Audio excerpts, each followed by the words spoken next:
kind of ano mo na. Sa electric pa, init, no? Yun po, kasi may sinasabi po nila na nakakagaling nga daw po ng cancer. So ako naman po na, kumbaga parang natakot sa operation or kasi pag sinabi po kasing cancer, di po ba, alam po natin na parang it's a matter of life and death na. So yun po yung isip ko that time.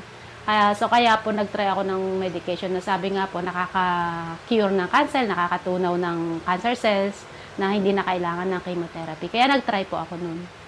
Hindi po ako agad nagpa-chemo.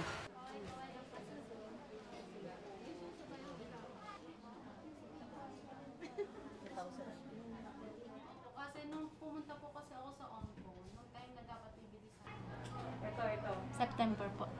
September. There is a need for greater information dissemination, especially around treatment. So, most of the patients would opt for alternative medicine, thinking that they would save more or it will be less expensive than the traditional chemo treatment.